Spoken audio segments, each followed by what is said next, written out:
Good morning. It is Friday, June the 4th. I'm Shane Seeley, and this is the CBC Morning Report. All Barbadians, whether at home or abroad, will have an opportunity to contribute to the country's shift to Republican status. Noting that this is the third bid to become a republic, the chair of the 15-member Republican Status Transition Committee, Dr. Marion Williams, is hoping the public will show the same enthusiasm as in previous attempts. She explains that the committee's main objective is to make sure the requirements for transition are updated to take into account what happened in the last 25 years or so. You spoke correctly when you said we are to plan and manage the transition to a republic. That means that we are not making a decision. The decision has been made already. Over the years, several prime ministers have confirmed that this is what they want. But somehow we never actually made the last step. And the last step is the one step that actually brings the Constitution home to Barbados, so that our Parliament in Barbados would now be responsible for the Constitution by which we are run.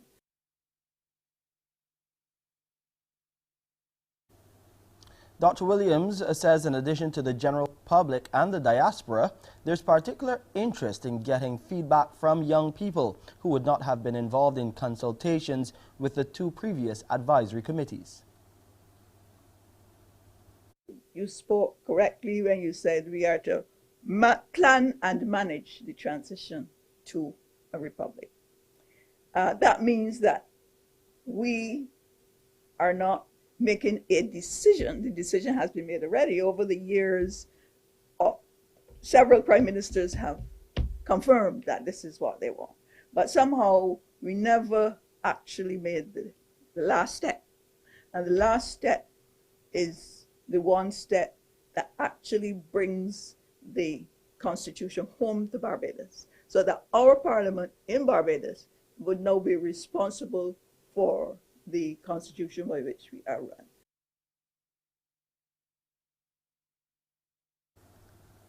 Meanwhile, a subcommittee for public engagement and national awareness has been set up under the chairmanship of Suleiman Bulbulia. Barbadians will have several avenues by which to make submissions to that committee.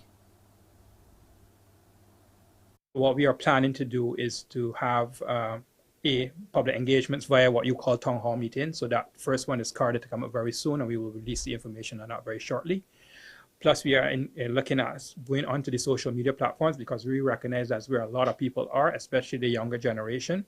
So we have to get our messaging out there, and we have to also capture what is coming back from those platforms as well. So we have already set up an email address for written submissions, because we know people like to write.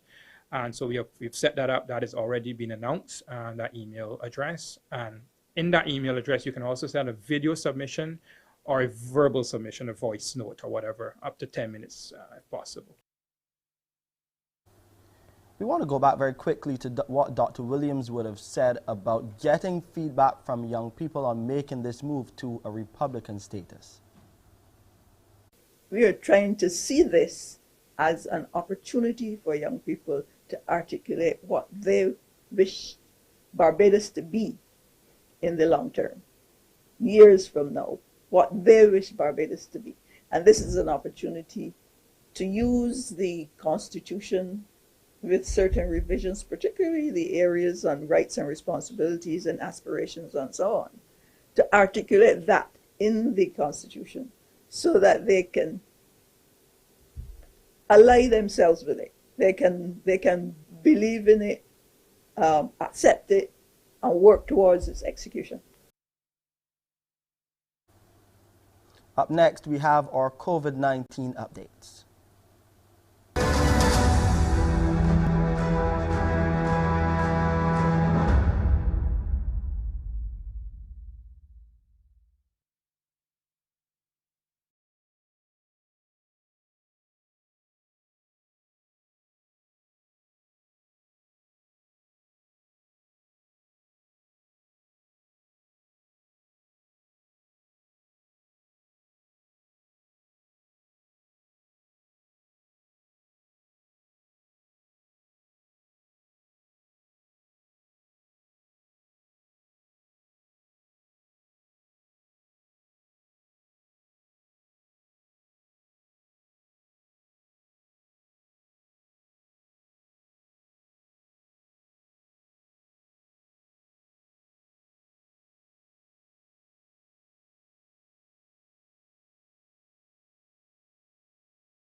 Barbados remains on the UK's COVID-19 amber list of countries and territories despite tourism officials' hopes for an upgrade.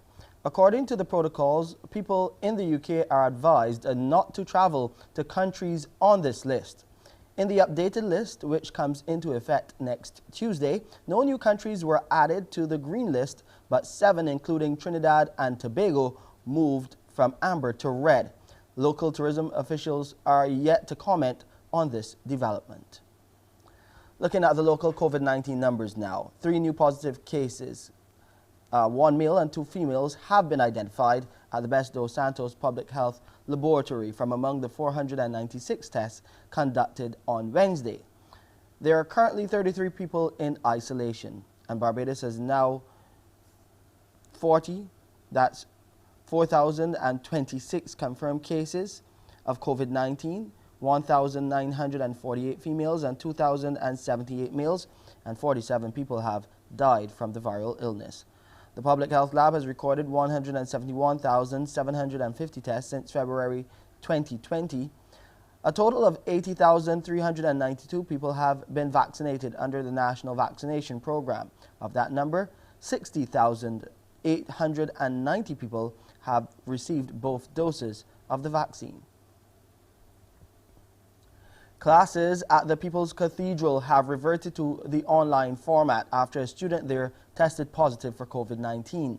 The principal, Heather Bryan, tells CBC News she was informed about that positive case by the COVID-19 monitoring unit. She says there's no need to panic as the matter is under control at that institution. Professional cleaners were hired and have completed sanitization. Ms. Bryan reassured that the school is adhering to the COVID-19 protocols and is being guided by the Ministry of Health and Wellness. A UWI professor says the Sinopharm vaccine with an efficacy rate of 78.1% is considered safe to use on the population in Trinidad and Tobago. More in this TTT report. Sinopharm vaccines are inactivated vaccines composed of a kill virus which cannot infect cells or multiply in the body. Professor of Immunology Michel Montai said these vaccines have an excellent safety record and revealed that many inactivated vaccines are used today, such as hepatitis A, rabies, and some types of flu vaccines. She did say, however, that people would need to get booster shots after they take the vaccine to generate durable protection. Using a real-world example in the Seychelles, she said COVID-positive patients who received the vaccines were asymptomatic or experienced mild symptoms. Almost all critical and severe cases that required ICU had not been vaccinated. And to date, none of the people who died had been fully vaccinated. So this suggests to me that the Sinopharm vaccine actually performed very well. As it relates to the side effects, she said some people noted pain at the injection site. Local reactions at the site of injection were seen in about 20% of vaccinees, with pain being the commonest manifestation. And about a third of vaccinees had some degree of systemic reaction, notably flu-like symptoms like a bit of a headache, fatigue, muscle ache. But a few had other things such as diarrhea. She said the World Health Organization recommends 2 doses of the vaccines given 3 to 4 weeks after the first dose. There's some more good news on the vaccine front. We're hearing that the United States has announced that it will donate 75% of its unused vaccines to the United Nations Global Vaccine Sharing Program, better known as COVAX. President Joe Biden says Washington will give 19 million doses. They will be used to immunize people in Latin America, Asia and Africa. So far, under COVAX, only 76 million doses have been given to poorer countries. Meanwhile, the CDC director says she's confident the country will meet the president's goal of 70% of U.S. adults receiving at least one COVID-19 shot before July 4th. Also, some big news on the vaccine front for kids. We hear more from Daryl Forges of CNN. The pandemic numbers continue to show promising signs for the United States. Already 63% of adult Americans have received at least one shot, and 52% of adult Americans are fully vaccinated. As a result, in communities and states across the country, the pandemic is in retreat. For the first time in 14 months, the U.S. is averaging fewer than 20,000 new cases per day.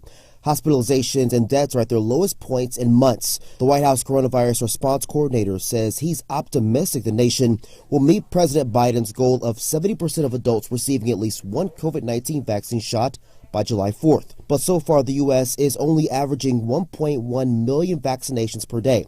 That number was 3 times higher in April. So the government is getting creative. Anheuser-Busch offering free beers if the country reaches Biden's goal. His leadership is to get people as vaccinated as quickly as possible, as many as possible, whatever it takes. Make it extremely easy for people to get vaccinated. Give incentives. Do whatever you can. Dr. Fauci says there's a possibility children younger than 12 could get vaccinated by Thanksgiving. We hope that as we approach the end of this calendar year, we'll have enough information to vaccinate children of any age. So I'm cautiously optimistic we might be there by the end of the year. Now, Pearson will be trying to pave the way for what will be a great weekend for you, and we started right here on the Friday edition of Mornin Barbados. Pearson? I'll leave a lot of the paving to you yourself, but as we go today on Morning Barbados, we'll be sharing with you some heavy and also some very light subjects. We'll be taking a look at the latest draft of the Integrated Coastal Zone Management and what are the opportunities for you to feedback. They're looking for your feedback as well. We'll also today hear some notes on a native Governor General as we meet with the author of this book that tells the story of Sir Elliot Belgrave.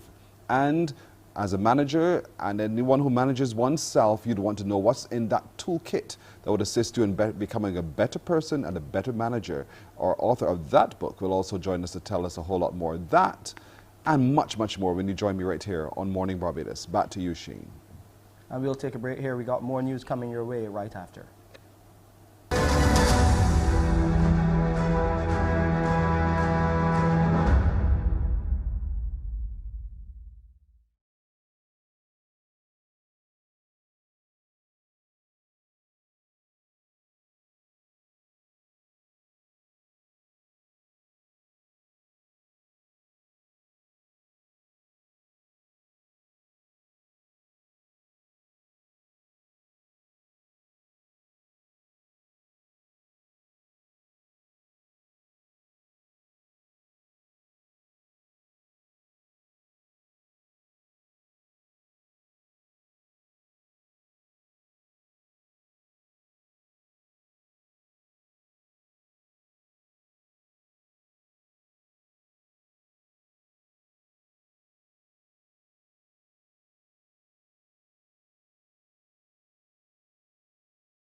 Having raised only $3,800 of his $40,000 target to meet expenses for producing an international film, Stockton Miller is appealing for more assistance.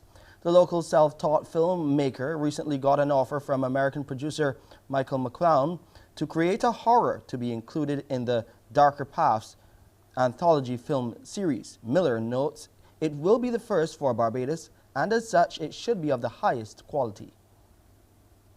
It will be 13 stories, and ours will be the only one from outside of America. The only Barbadian one. So we're trying to, no, not trying, we will produce something of high quality because this is something historic for Barbados. We're looking to start production in August.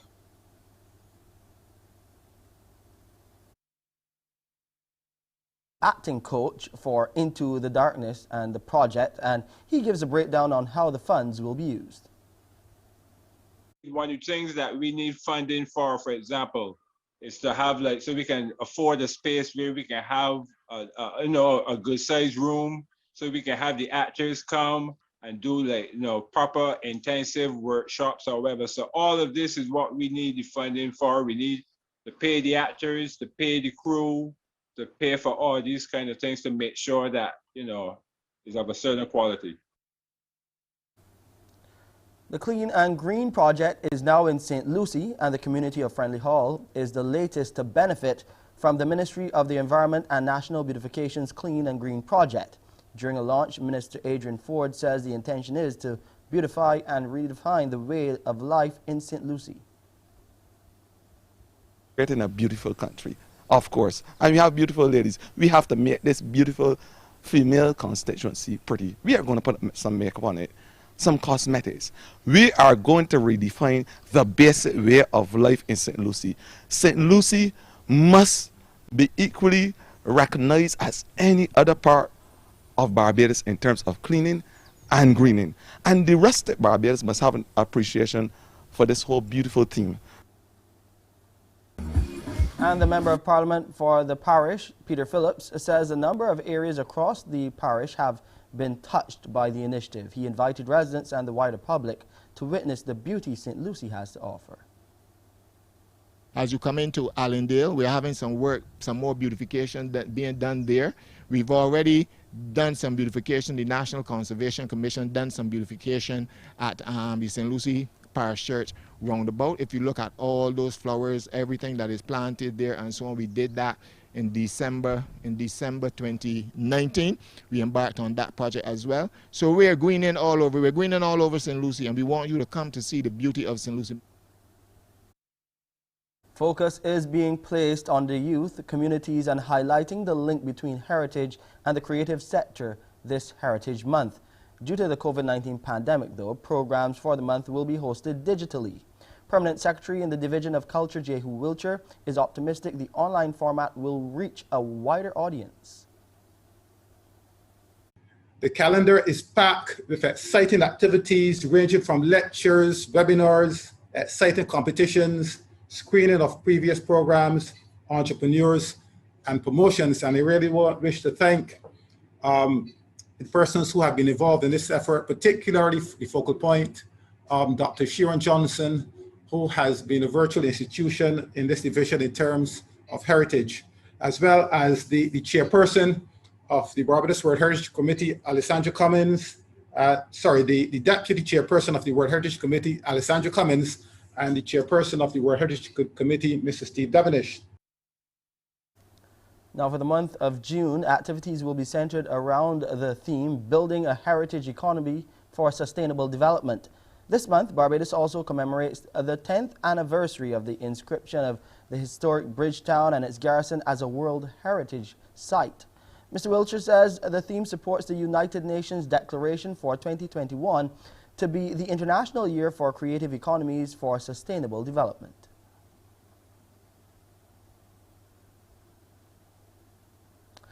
Now, days into the 2021 Atlantic hurricane season, churches are being reminded that they too have a role to play in disaster management.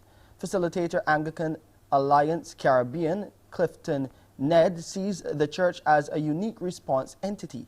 During a Let's Talk Disaster Management panel discussion organized by the Diocese of Barbados, he called on churches to work within the framework and support the national disaster structures.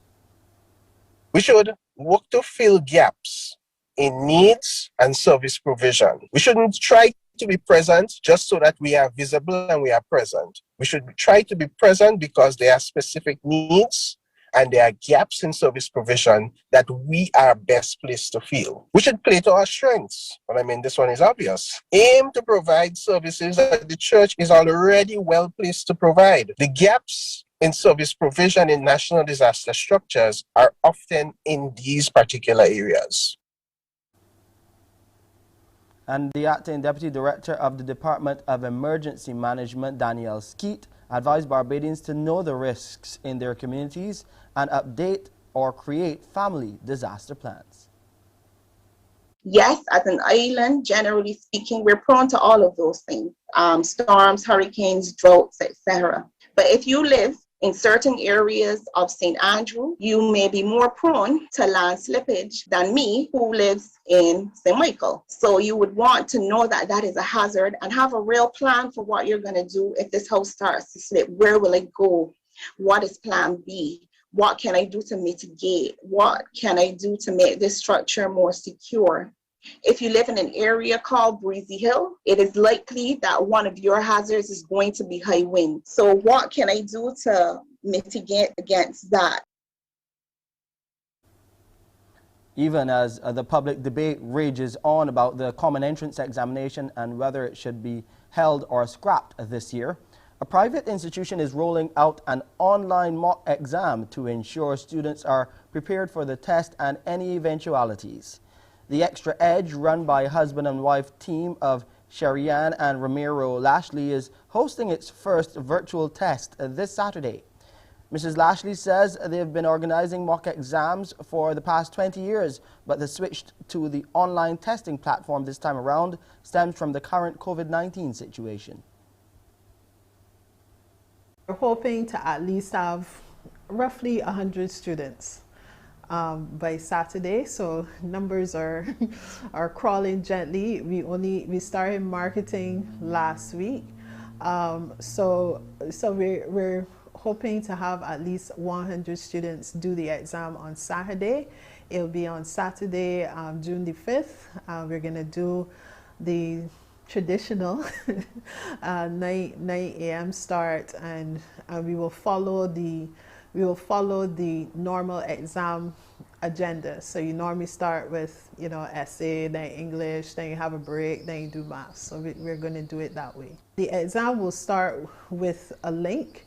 You will do the essay. How the exams are structured, it is, I guess, similar to how you are in person, in that if you don't finish and the time is up, the exam will automatically submit. So it will submit for you. If you weren't able to finish and click submit yourself, the exam will submit when the time has run out.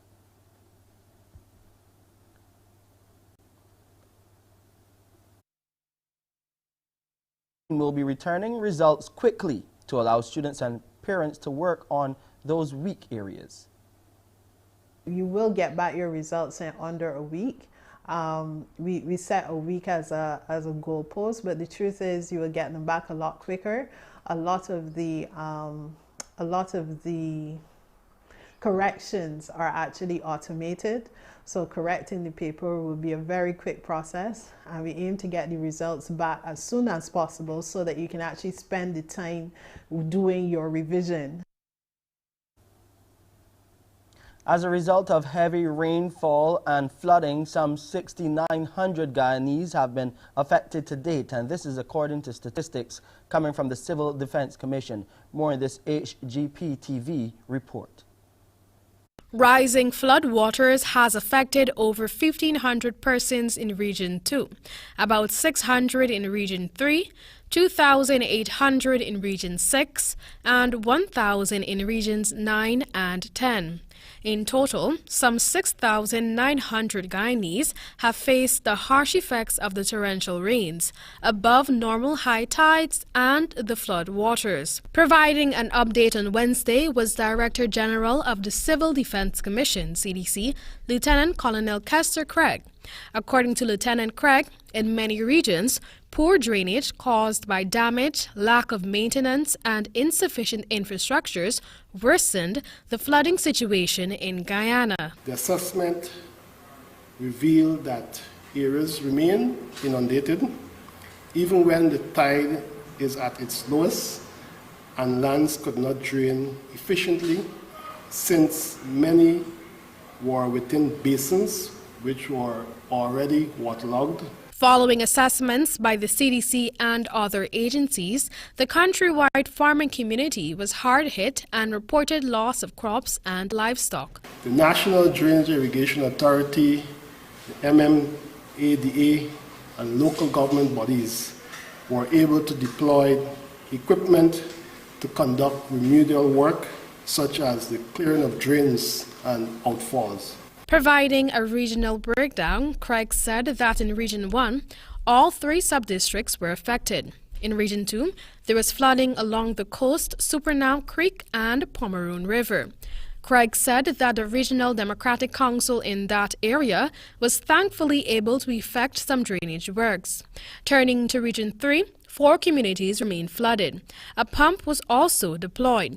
In Region 5, 6 communities recorded above normal levels of water.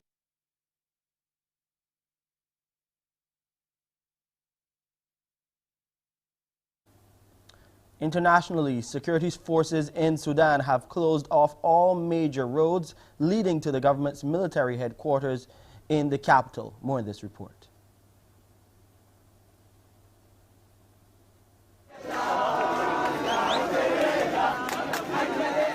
Activists organized marches around the country on Thursday, commemorating the second anniversary of the 2019 massacre of peaceful protesters during a pro-democracy sit-in. Demonstrators are demanding justice and accountability for at least 128 people killed in that violent crackdown. Here's Hibba Morgan with more from Khartoum.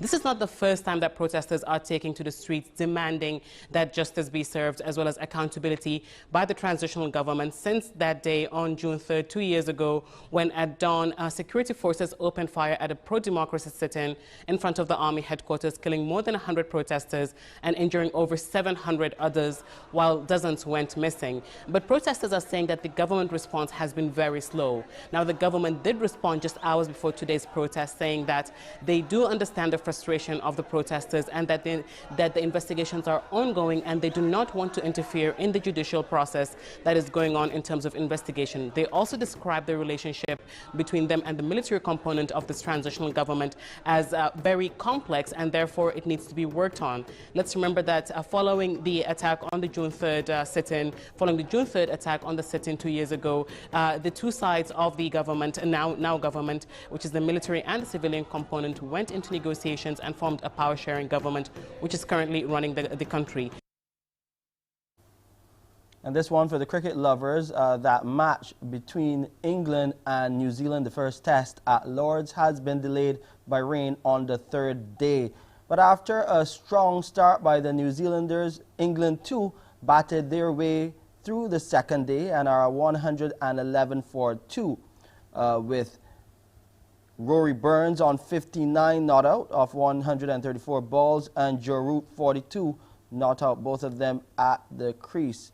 Of course, the play is being carried live on ESPN. That's MCTV channel 308. You can watch the action there when it starts, but the match has been rain delayed. Time now for a look at the weather. It's already feeling like 30 degrees Celsius on the outside, so I expect a warm day today. It's 28 degrees Celsius though right now, as it's cloudy and windy too. The relative humidity stands at 66%. We had some early morning showers though, so there is some precipitation in and around our region. Barometric pressure stands at 1014 millibars, and those winds are brisk, helping to keep things cool coming out of the east at 32 kilometers per hour. We'll have a low tide later on this afternoon at 3 minutes after the hour of 6.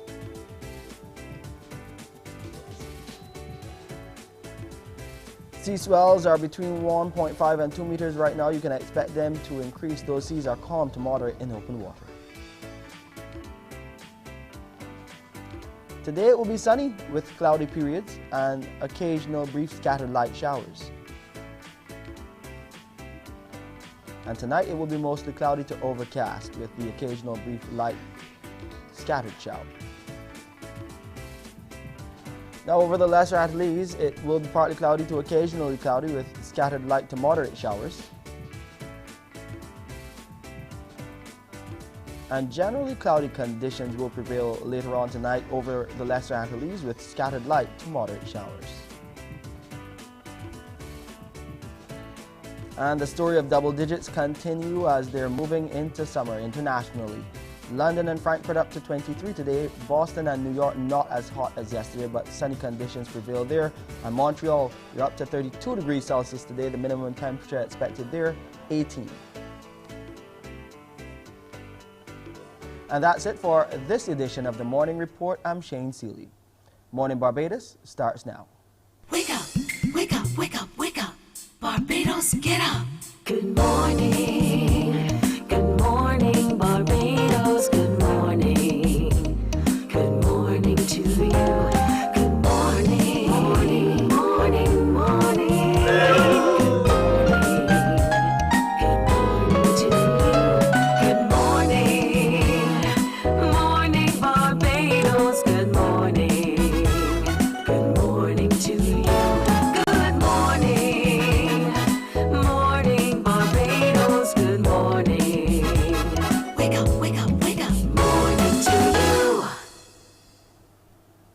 Good morning, everyone. It is Friday the 4th of June, 2021. I'm Pearson Bowen, welcoming you yet again to a Good Morning Barbados. Thanks for those of you joining us on our Facebook streams on CBC Barbados and Morning Barbados pages. Good having your company. And all of you on our YouTube channel, Caribbean Broadcasting Corporation as well. We're ever grateful to have you with us this Friday morning. Now today, before the show is done, we'll hear more about that community initiative through the National Sports Council. It's called Bige Fit. When they move around our communities and encourage all of us to get active and get moving.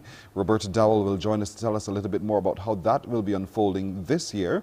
We'll also today meet a winner, a gold award winner in wrestling, a female. She'll join us to tell us her journey as well. And a young man who is now playing football, but who's also using his other skills at many other things as he's developing his own space in this world. But let's get going this morning with our first guest, Fabian Hines, who is a coastal planner with the Coastal Zone Management Unit.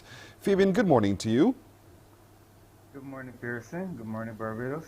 Thank you for joining us. Now, I know you've just completed the draft, the updated draft of the Integrated Coastal Zone Management Plan for Barbados. And now you're going to be seeking our feedback on all of this. So tell us what we can see in this updated draft so far. Yes, what you will see in this updated draft would be the inclusion of policies related to disaster risk management and climate change adaptation. And this makes this plan distinctive in that regard from its 1998 predecessor. And let me say why this plan is particularly important. We all know as Barbadians that our coastline is very valuable. It is valuable within the context of the blue space and blue economy and all of those economic sectors that operate in that space, from fisheries, tourism, and the list goes on. We know it's a place where we can go and recreate, have fun with our friends and families as well. So, in that light, acknowledging the importance of our coastline, we also have to acknowledge that our coastline and all of the assets, the investment and livelihoods and the recreational opportunities within that space are increasingly vulnerable to things like climate change and the associated impacts of the intensification of storms, etc. This means that as a country, we are vulnerable, and from an economic perspective, a social perspective, and an environmental sustainability perspective. Therefore, by the integration of the principles of disaster risk management and climate change adaptation into that updated plan, we hope that we can make our coastlines more resilient.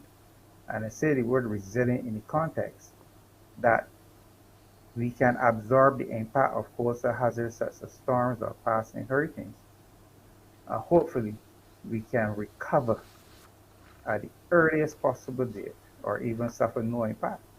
And get on with the business of enjoying the use of our coastlines and making an income from our coastlines. I mean, we hear in the news a lot about the impact of climate change and the like, and how what we do impact the fragility of our coastlines and our coral reefs as well. But what else is different in this draft plan from the previous plans? And how have you gone about doing so? Well, this plan allows for a bit more.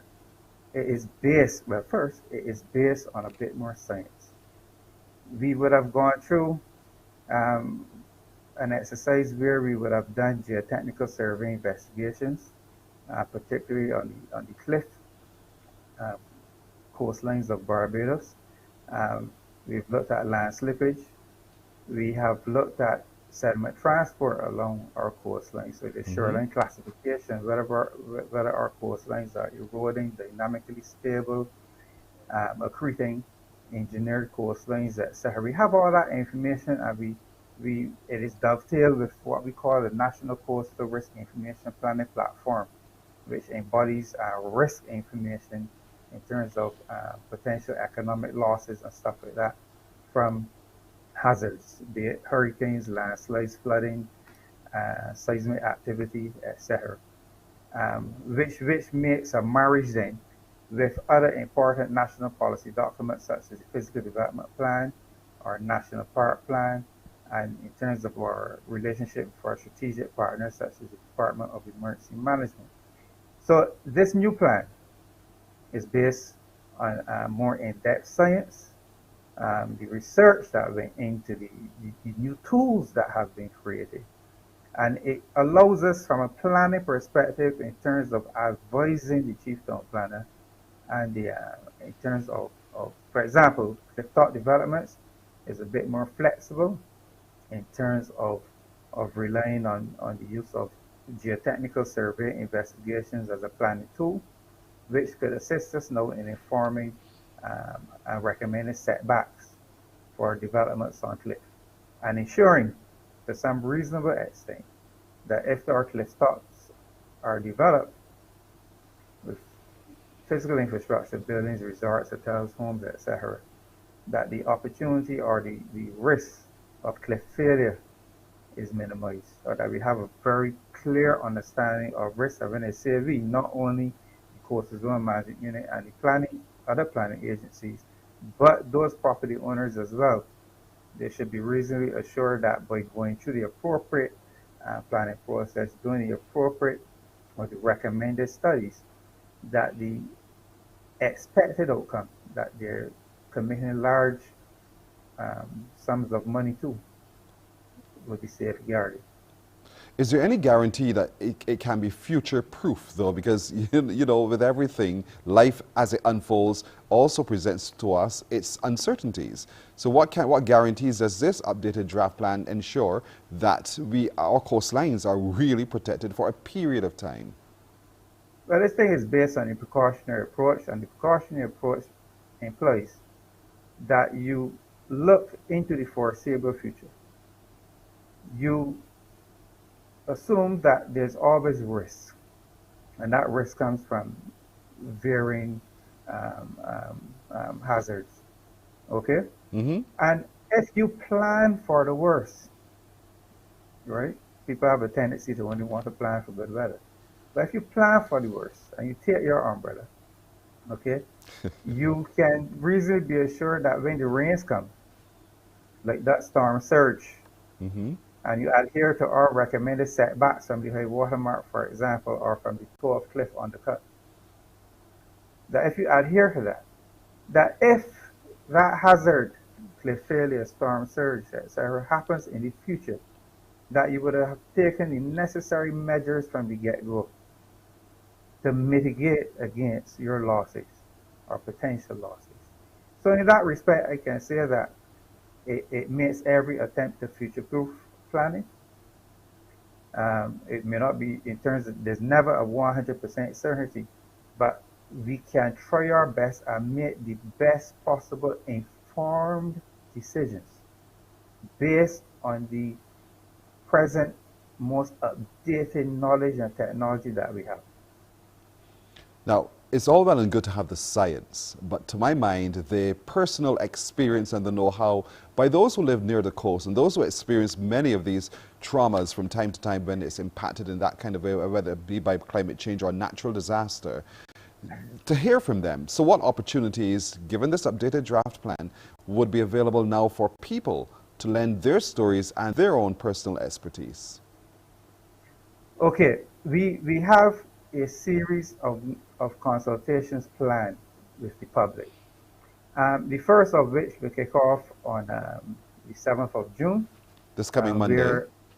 Where our Prime Minister, the Honorable Mia Moore-Motley, is expected to make a feature speech. And then that kicks the whole consultation process off.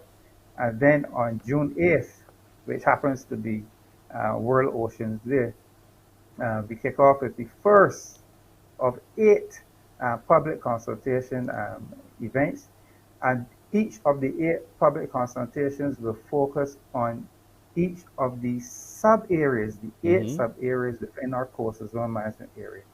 So the first official public consultation, that will be June 8th, and that will focus on sub-area 1, which stretches from South Point to Kittredge Point. So we're going from the South Point, you have the South Point Lighthouse, and you're going around the southeast coast in that direction.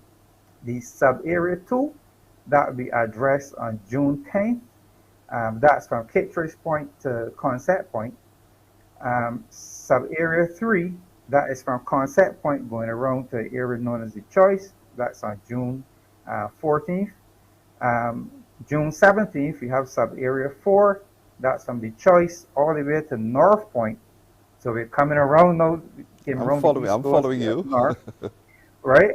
Sub-area 5, that's the public consultation on June 21st.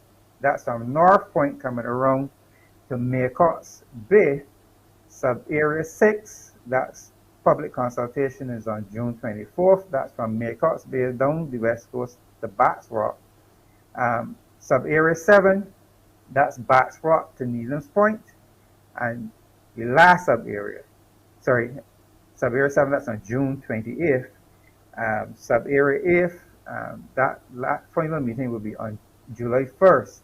And that will cover the last sub-area, Needham's Point, and brings us back to South Point. Right. So if any member of the public know that they reside in any one of the areas that they have an investment in any one of those sub-areas, they may have a particular interest in any one of those public consultation sessions, which will kick off at 6 p.m. on each of those days, that they can come, they can make their submission, any comments. They can review the draft updated integrated coastal management plan and the Barbados and the associated Barbados policy framework on our website. It's www.coastal.gov.bb. Please go to that site. You can get your electronic copies of the plans there. You can review the plan. You can come ask us your questions, your concerns. Right. I will be one of the panelists, and we have our team there. Our director will be there, our senior technical staff, our other technical staff. And we're here to hear your concerns, and that is your opportunity to help us do what we do better, help that plan to improve and be consistent with what we want as a country. Sounds good. Fabian Hines, thank you so much for joining with us this morning to share with us a little bit about this draft updated integrated plan, and certainly we want to encourage everyone within those areas, sub-areas, to be a part, lend your voice so that we are all citizens and guardians of our coastlines as well. Fabian Hines, Coastal Planner with the Coastal Zone Management Unit, thank you and have a good day. Thank you very much. Have a great day. Likewise, thank you. Now we'll take a break right here. When we come back, a chance to win with you and for you to win with Beep right here on Morning Barbados. Morning, morning, morning. Good morning. Good morning to you.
That's right, time for us to keep it clean with Beep this Friday morning. Time for you to jump onto your phone right now to give me a call on 228-5562 or 228-5563, because if you correctly answer my question, you get a gift basket from Beep. That gift basket contains a range of Beep products. And I think you already know because you experienced that already. So there we go. 228-5562 or 228-5563 as we keep it clean with Beep. Here comes our question today in this Keep It Clean with Beep. Your question is for you to name for me the 3 scents of Beep dishwashing liquid.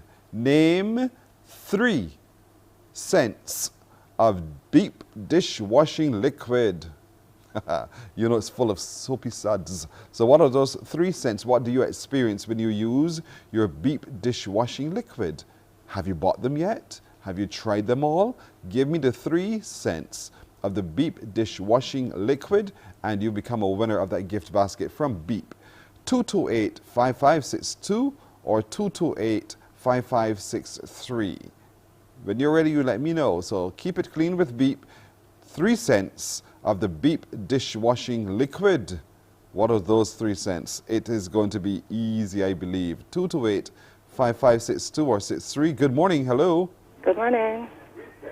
Hi, good morning. How are you? Kirsten, I'm good. How about you? I'm doing well. Thank you for asking. What's your first name? Alicia. Hi. Alicia, I didn't speak with you yesterday. Answer the question, yes or no. Pardon? Yes. Okay, Kirsten. Alicia. Name for me those 3 scents of Beep dishwashing liquid. Orange blossom, lemon fresh, and lime zest. Say it again. Orange blossom, lemon fresh, and lime zest. Where you get the 3rd one from? I mean, what supermarket did you go to buy that one? Pardon? Don't answer that question. Seriously, are you sure? Yes. What makes you so sure? I am so sure because I buy them. Listen, you know you're going to walk right into my little den. So are you so, like really so sure? I am positive. That it's called, I accept the orange blossom. I accept the lemon fresh. Are And you the sure it's green called? one? What's the other one again? It's in a green bottle, lime zest. You have it in front of you? Pardon? Do you have it in front of you? You want me to bring and show you, person? Show me. You want me to bring and show you? At least you don't breathe out. Look, I'm here with a little beep here. I'm just saying to you. All right, I'll take that from you. That you're absolutely right, Alicia. So you've won yourself this morning 1 gift basket of Beep products. And since you're already such a wonderful consumer, tell me about the benefits of using Beep. Pardon? Tell me what experiences you have while you're using the Beep dishwashing liquid. It does a good clean. Cuts away the grease and everything. Especially the lime zest. It really cuts away the grease. All right. And you don't have to use much, just a little bit. You don't, just a little. Okay, that's nice. Thank you for telling me about that. Alicia, congratulations to you. You stay on the phone, all right? We're going to take some more information from you, Alicia. She's won today. She's correctly identified 3 of those scents in the Beep dishwashing liquid. You have lemon zest, lemon fresh, and orange blossom. Well done. All righty, we're going to take a break right here. I cannot wait to talk about this book, which is Notes of a Native Governor General. That's after this break. Morning, morning, morning. Good morning. Good morning to you.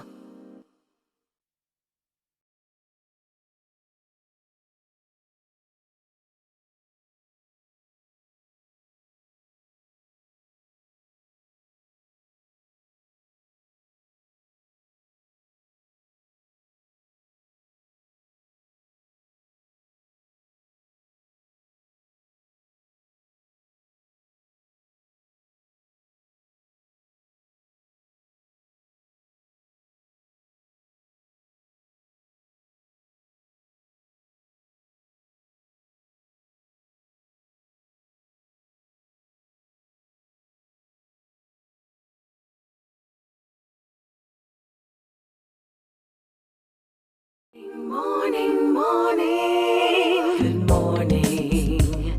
Good morning to you.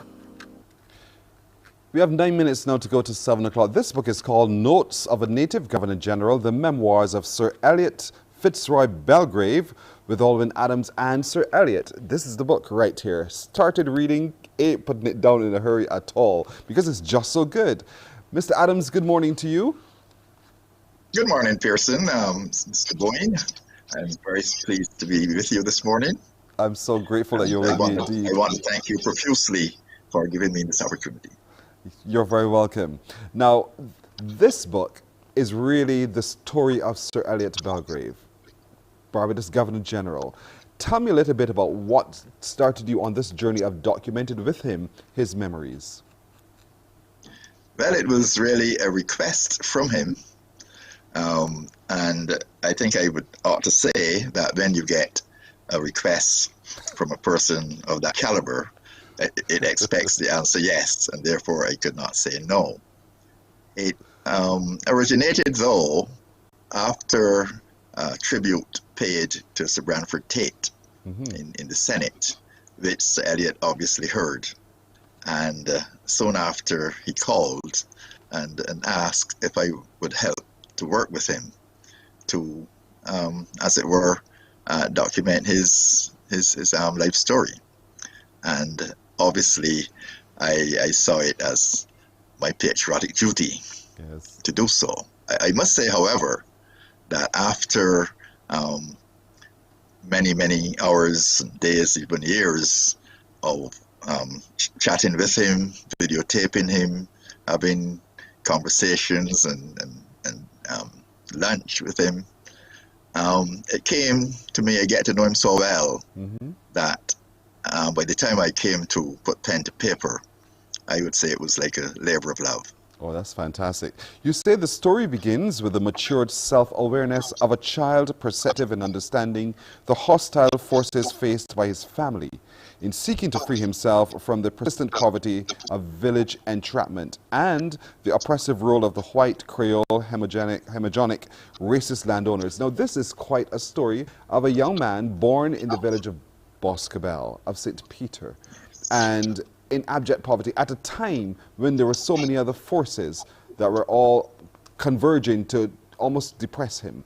Tell us how he was able to work his way through that situation to become eventually the Governor General based on what you've heard from him.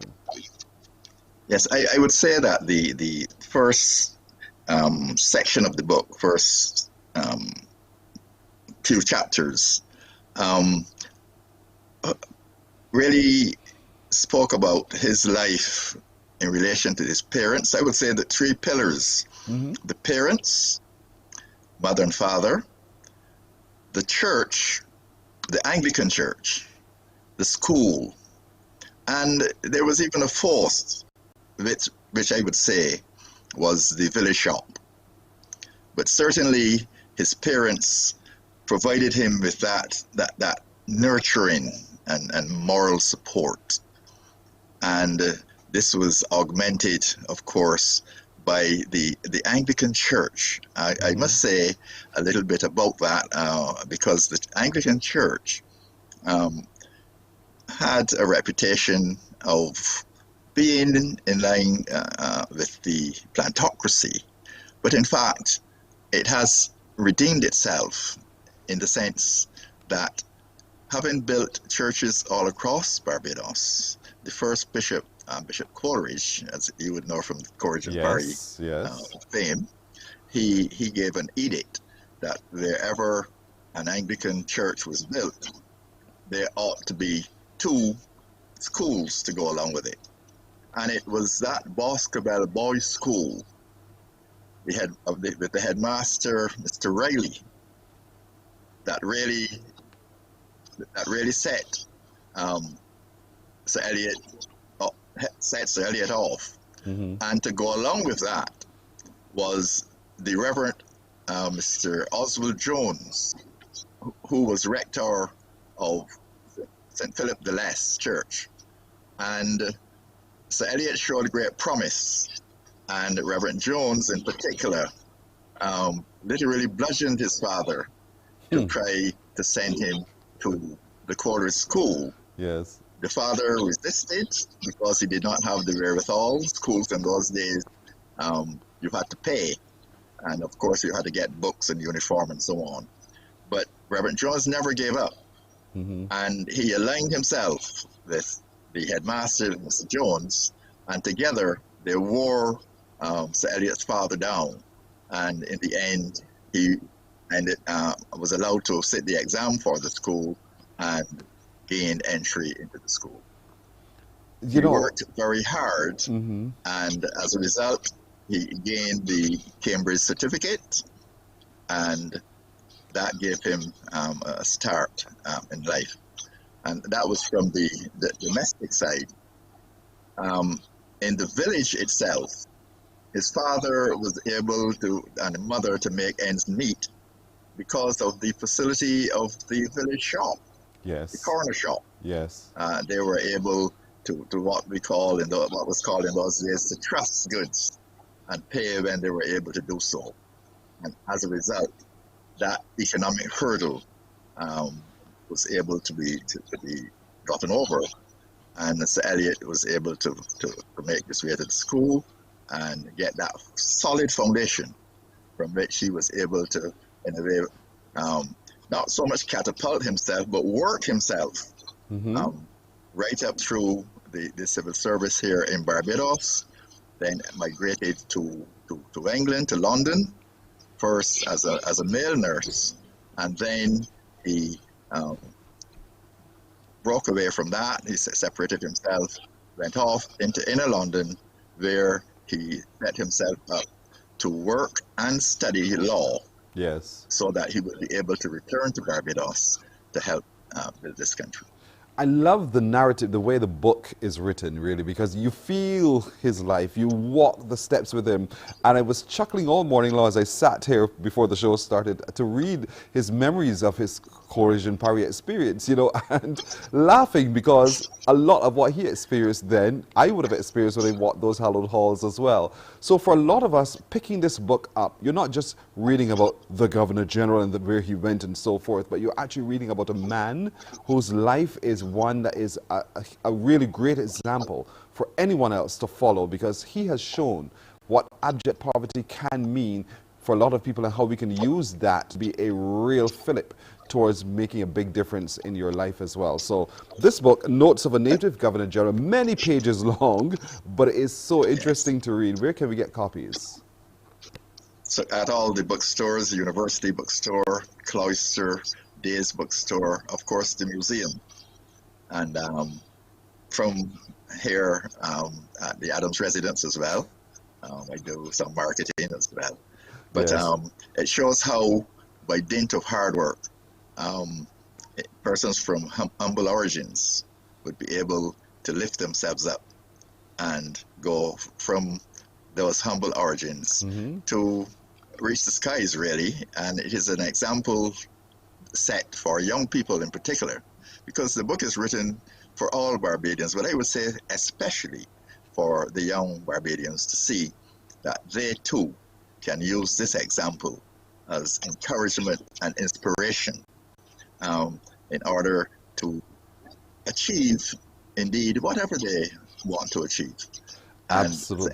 And Sir Eliot paid a lot of attention to young people. In fact, he was the first Governor General to visit all 73 primary schools. Yes. And for that reason alone, parents should make sure that they get this book so that the children could see and read and literally live along with Sir Eliot, who did so much. You are absolutely right. I think it is a great book to have. It's a great keepsake for real. So we want to encourage you all to get this copy of the book, Notes of a Native Governor General, The Memories of Sir Eliot Belgrave, the memoirs for sure. And when you do, you won't put it down. It's going to be a great read. So thank you so much, Albin Adams, author who's worked with Sir Barbados and also persons in the Caribbean and the diaspora, Barbadians in all walks of life. Indeed so.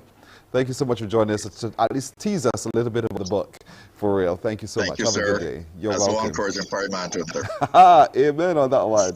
Thank you, my friend. Thank you. It's a minute after 7 o'clock. Let's get the very latest shortly from Shane Seeley, who will bring us the latest in news. But still to come this morning, we'll get to meet the author behind another one of our successful books, Manager's First Aid Kit, a practical guide to remedy the first 3 most common managerial challenges. Her name is Joan Underwood. She'll be joining us in just a little while to talk to us a little bit about that. An opportunity for you to win with Crumbs Bakery in our Crumbs Question of the Day. You'll get to meet that big award-winning wrestler who has won gold, and a whole lot more straight ahead. Now, for the very latest in news, here's Shane Seeley. Morning, morning, morning. Good morning. Good morning to you.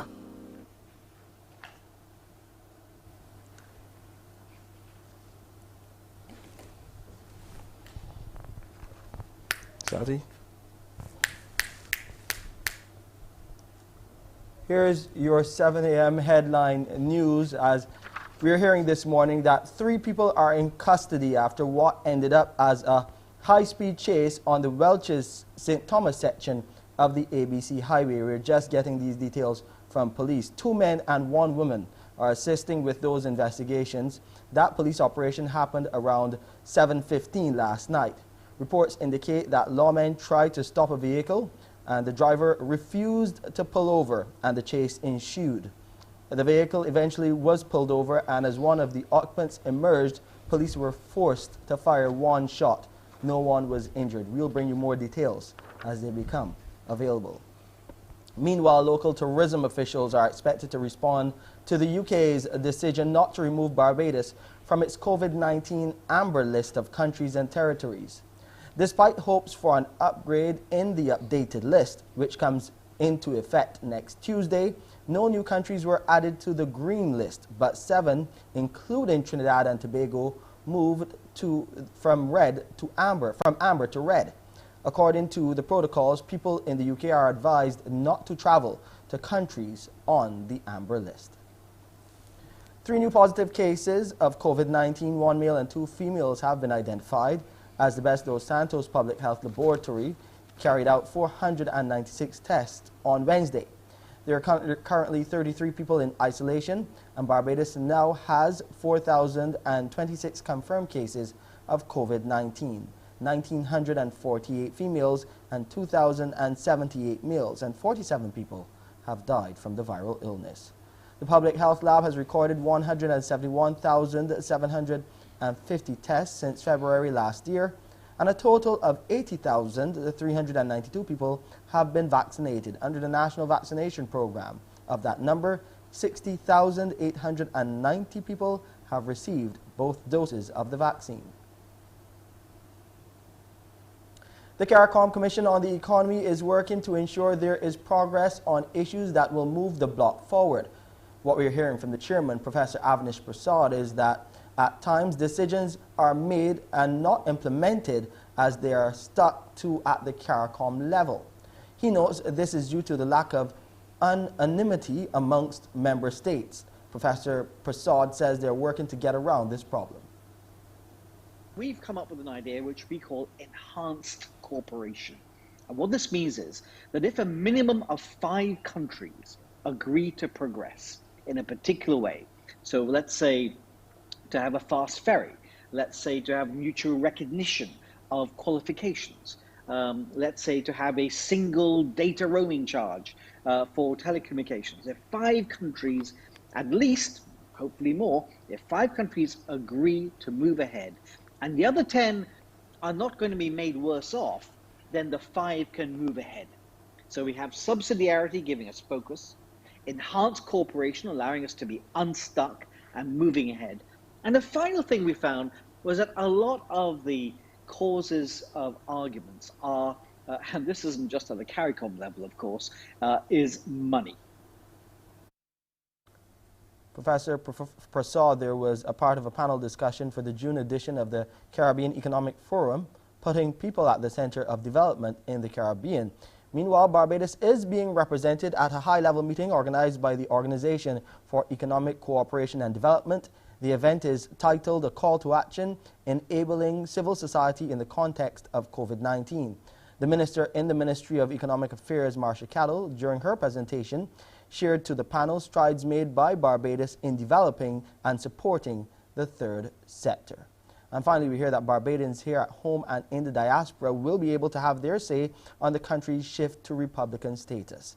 Noting that this is the third bid to become a republic, Chair of the 15-member Republican Status Transition Committee, Dr. Marion Williams, is hoping that the public will show the same enthusiasm as in previous attempts.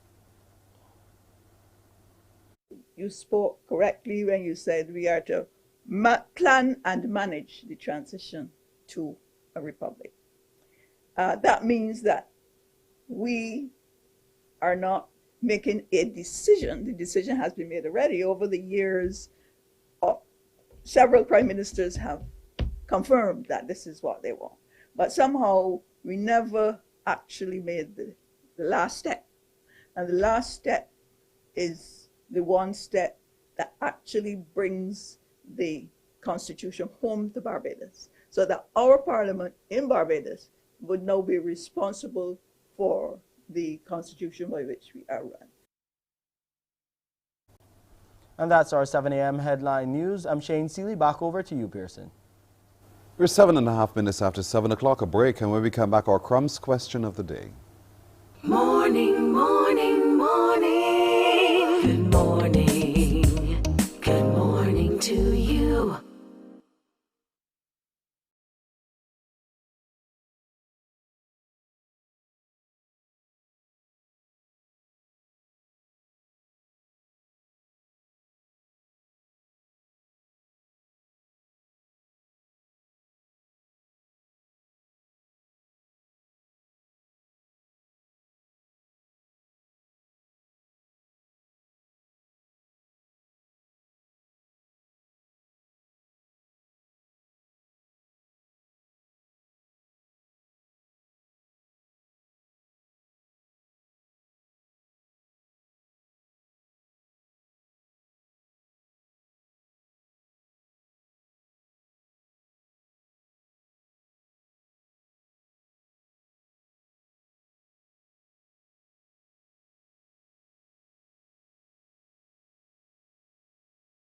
Morning, morning, morning. Good morning.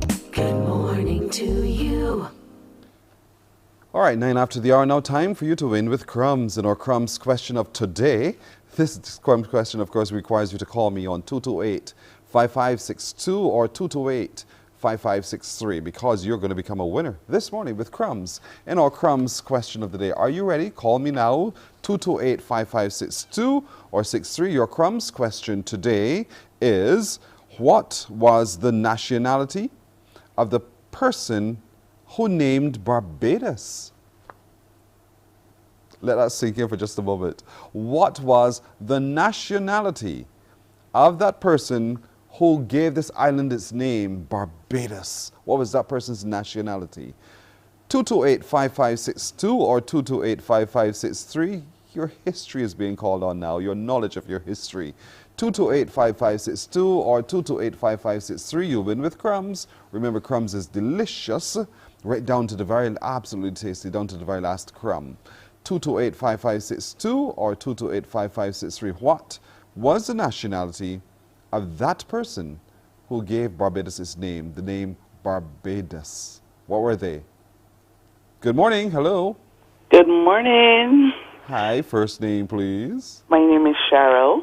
Hi, Cheryl. How are you today? I am well, thank you. How are you? Good. I'm doing well, too. What parish are you in, Cheryl? I am in the lovely parish of St. George.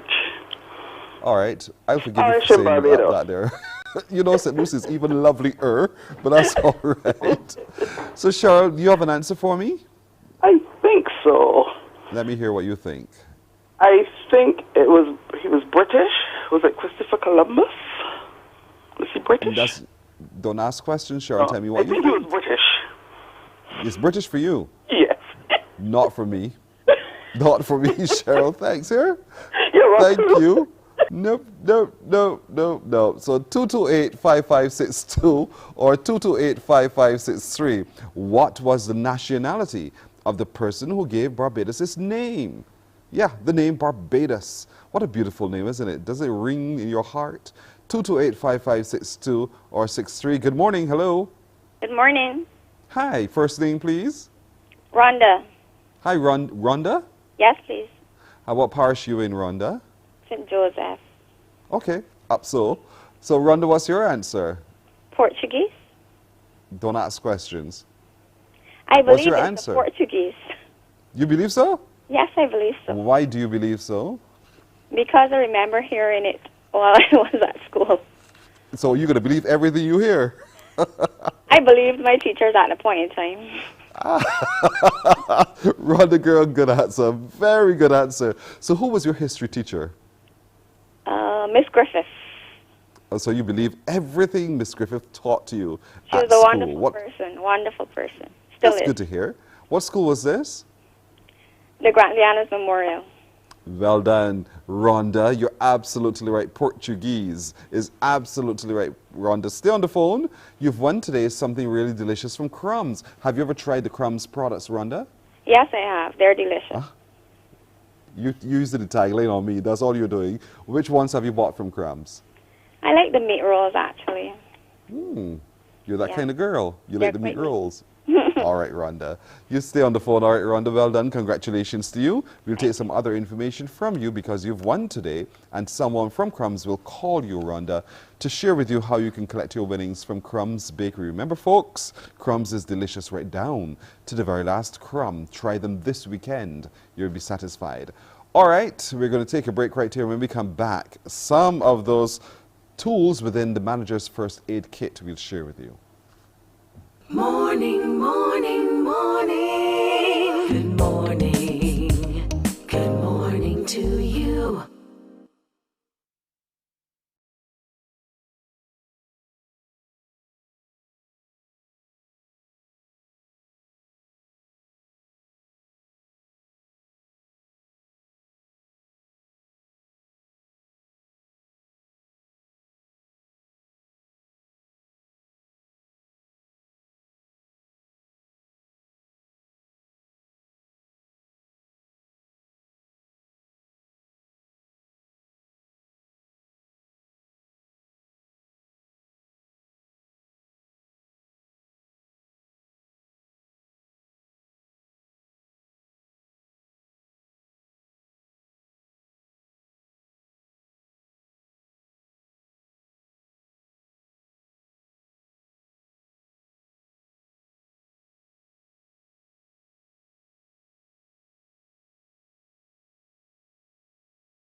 So our next guest this morning is an executive coach, a master trainer and HR professional. She's also the owner of Underwood Talent Development Services. Her name is Joan Underwood. Joan, good morning to you. And good morning to you as well, Pearson, and to everyone who is joining us. Thank you so much for joining indeed. Why did you write, Joan, this practical guide to remedy the 3 most common managerial challenges? All right, I had multiple reasons, primarily because of my own journey from being a technical worker to becoming a supervisor and a manager. I struggled with the transitions because the knowledge, skills, and abilities that enable me to succeed as a knowledge worker, as a technical worker, when I was promoted, I found that they weren't the same knowledge, skills, and abilities that I needed to succeed as a manager. Then later on, when I became a consultant and executive coach, I realized that other people were going through the same struggle. And the third reason is the published data, which indicates that as many as 60% of new managers either fail outright or underperform during their first 2 years in the role. And when they were asked about the reasons for the struggle, they indicated that they didn't feel prepared. They hadn't received the necessary training. So this book, as it says, is a practical guide to help you navigate that transition. It really doesn't have to be that stressful. That is so good to hear you say, and so good to know that there is a toolkit that can help us to navigate that ascendancy in a very safe way. And you've broken it down into 3 parts. You've talked firstly of managing self, managing others, and then managing systems and processes. And I like the way you've started managing self. And a lot of it requires us to take greater control of our emotions and how we handle ourselves. So break that one down now, managing self, and why that's so critical as one of the very first things that we must be able to do. Okay, as an individual contributor, you're responsible for doing the work that's on your desk, so you can be very task-oriented. When you become a manager now, it's all about getting things done with and through others. So you have to be very aware of how you show up as a manager, as a leader. And we all have emotions. And, you know, there was a time when people used to say, oh, leave your emotions at the door. Don't bring that into the workplace. We know that as humans, we are complex individuals. But the complexity is part of what's so beautiful, what's so wonderful, and what is such great potential for. We're going to try to level that out in just a moment, because she's absolutely right. Oftentimes, that's what we are. Better at what we want to accomplish. So self-awareness is important, as is self-regulation, because we need to be in control of our emotions, to use them to serve our purpose, to advance what we want to accomplish, as opposed to being hijacked by our emotions and having them take over and dictate how we show up. Now, within that subsection, managing self, in chapter 7, you say you can't pour from an empty cup. You're absolutely right. So how do we begin to refill that cup so that we can pour it out yet again and time again? Where's our source? Beautiful question. Beautiful question. And in the book, I present 10 strategies that work for me and which I've been using successfully with my coaching clients. And in this context of COVID and all the challenges and the stresses and the anxiety, it's very important to replenish. And it's something as simple as asking for help when we need it. We sometimes think that asking for help is a sign of weakness. It's not. We really do need to be honest with ourselves and with everyone else. And when we need support, to ask for it. And when support is offered, to accept it. Another thing that's so important is adequate sleep. Some of us wear sleep deprivation as if it's a badge of honor. So we'll brag about how little sleep we got. Well, the medical folks tell us that to be optimally effective and efficient, we need 7 hours of sleep per night. Now, most of us can't tell the last time we got that much sleep. That's right. And we may be saying, but I'm doing okay. Well, do you want to do okay, or do you want to do your best? Because the medical folks tell us to be at your best, what you need is, as adults, that's 7 hours. Another way that we can replenish our cups is to be creative, because that process of creating something, whether, you know, it's in the kitchen, a piece of art, or like my husband who's always building stuff, the process of taking raw materials and converting it into something and having the satisfaction of knowing that you made that is something that helps to replenish you. Now, the thing is, though, if you're doing your creations in the kitchen, there's another bit that you need to be cognizant of, and that's proper nutrition. Because food is our body's fuel, so if you're putting low-grade fuel into your body, you're going to get low-grade performance. And then I'll share one more, and that's exercise. Because the process of exercising release certain feel-good hormones that help to replenish us. So for health reasons, as well as mental and emotional well-being, it's important to exercise. I don't want to give too much of the book away so that folks, you know, don't want to pick it up. I want them to pick it up. Because in part 2, you go on to managing others, and that, for a lot of people, can be one of the most difficult things to do, because each of us comes with our own idiosyncrasies and also our own biases. So how can a manager, begin to be able to cope with those situations as they present themselves through the differences called people? Well, there's a chapter where I talk about relationship building blocks because, like I said before, it's all about getting things done with and through people. That's right. And there was a time in my own journey where I was extremely task-oriented. And I came to learn through making mistakes that it's not task or relationship, but it's the proper balance of task and relationship. Another major learning is that, we have to meet people where they are to help them to get where we need them to be. Now, there's a sound biblical principle known as the golden rule. Yes. Okay? And the golden rule is fantastic, but not as a management principle. Why is that? The golden rule says treat others as you would like to be treated. When it comes to management, the problem with the golden rule is that everyone isn't just like you. The people you will encounter in the workplace, they may have different values, different things are important to them. So if you're going around treating them as you would wish to be treated, what about diversity? What about what they would like? Yes. And I'll share a story to illustrate how simple this can be. When I was in corporate, I had a team. It was a financial conglomerate, so we had a number of companies for which we were responsible for HR. We upgraded our payroll application, and the provider singled out one member of my team, and he said, she is so good.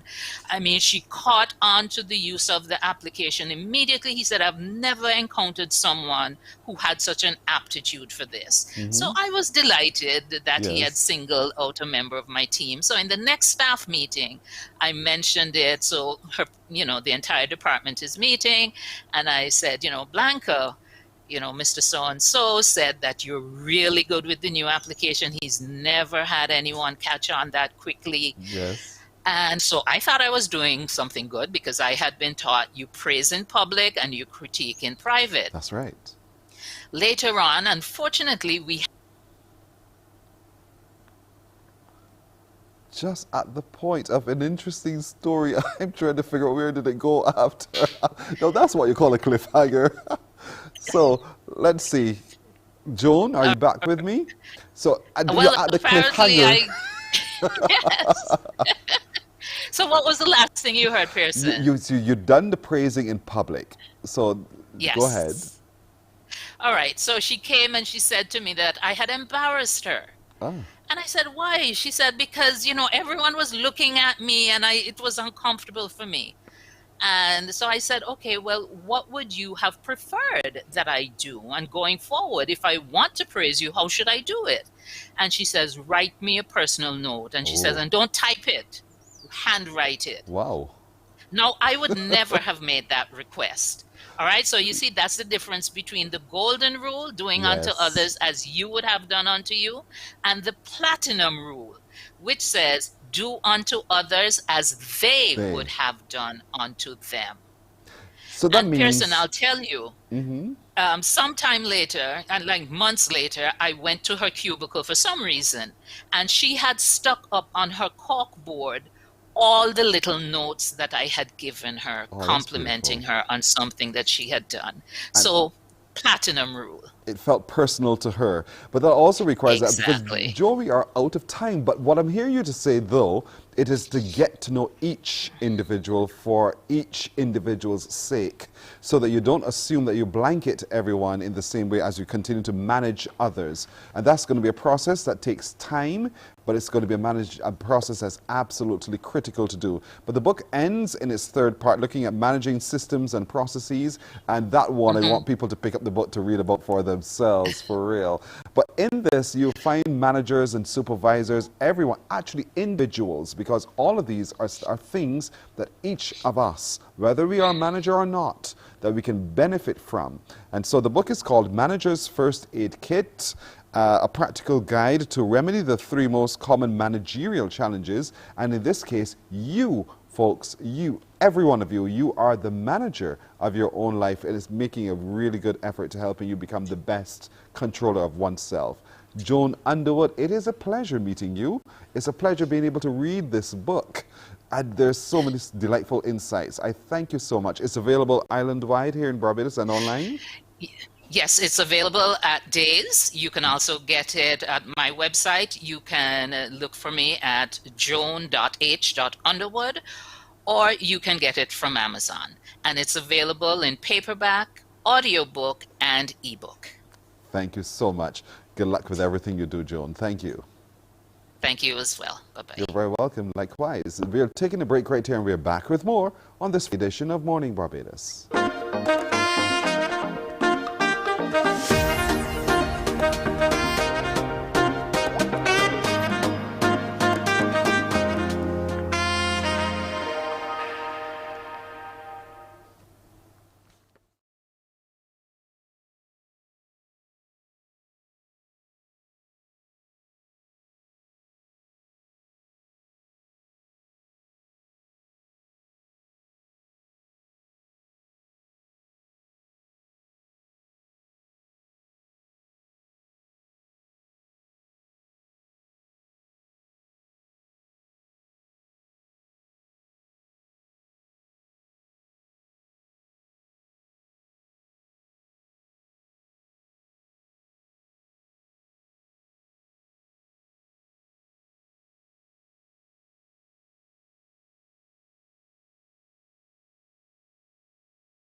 Morning, morning. Good morning. Good morning to you. Well, the Barbados Wrestling Federation has something to be proud about, and so do we here as Barbadians have someone to be equally proud of. Her name is Yaima Payne, and she's joined by the president of the Barbados Wrestling Federation, Rollins Aline. Also joining us this morning will be Adrian Maynard and Xavier Tempro. They're all wrestlers. Good morning, each of you. Welcome. Yaima? Is Yaima Payne? There you are, Yaima. And you're who's that next to you, Yaima? Good morning. Who's that next to you? Rollins is right there waving. Yaima, who are you next to? All right, we seem to be having some... Okay, Mr. Maynard, Adrian Maynard and Yaima. Yaima, let's start with you. Congratulations. You have won. Let's talk a little bit about what that means to you to have defeated them all at beach wrestling. Good morning to you, and good morning all to the audience. I was very excited to have this result. This is the first time that we have representation in the international arena in the master event, and so happy to bring a gold medal home in that championship. How was it though in that competition for you? It was very tough, actually, because what was going on now with the COVID-19 pandemic, it was kind of difficult to prepare myself 100%. But I went there and tried my best and gave everything for my flag and my nation, for Barbados. You know, there's some ladies who are watching say, a woman wrestling? Ew, why is she doing that? You know, what do you say to them? Well, wrestling is not only sport. Wrestling is a lifestyle. Wrestling is fun. Wrestling is a family. And especially beach wrestling is part of our culture now, because Barbados is a small island around the earth, actually. And beach wrestling come of one of the most popular beach sports right now. So normally when we have national champion, it's more than wrestling, because the parents, the family will come with coolers, with chairs, with umbrellas, sit down, enjoy the beach wrestling championship, but we enjoy the beach at the same time. So it is very fun. It's a win-win for you, for real. Adrian, what about you? You're also into wrestling, Adrian. You're also into beach wrestling? Yes, sir. Were you also a part of this tournament, the recently held USA Masters Wrestling Tournament? No, sir. Oh, so how has it been for you? What's your record so far? I'll be making my first international debut we'll be going away on Monday to Mexico to compete for the cadet championships. I'm sure you're looking forward to that. Yes, please. It'll be very interesting. Do you have any idea as to who you'll be wrestling against? I haven't, no, sir, because due to Corona, we have no physical evidence of who will be wrestling, so I have to go and do my best. Have you ever wrestled Yaima? No, No, because sir, you've been beaten. Tell the truth. You ever wrestle me? Tell the truth. Tell the truth. The answer is no, Yaima. He's scared of you. He's scared of you. But how old are you, Adrian? I am 15. You're 15. And there's a category for someone your age? Yes, sir. What's that category? I'll be fighting in the 71 kgs cadet championship. So how many years have you now been wrestling? Approximately 3 or 4. Okay, from quite young you were wrestling. Wow, that's well done. Thank you. We'll stand by Yaima for some more. But we go across now as we meet with Xavier Tempro and Rollins Aline. Xavier, let's start with you. Good morning, Xavier. Hi, good morning. Good morning, Rollins. Actually, it's Deshaun Ski. Yeah. Who's it? Hello. Deshaun Skeet. He's with me. Yeah. Oh, Deshaun. Deshaun, yeah. Good morning to Deshaun. Tell me a little bit about your wrestling career thus far.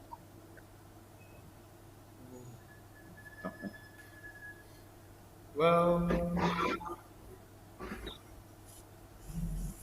yeah, you got to be Rollins.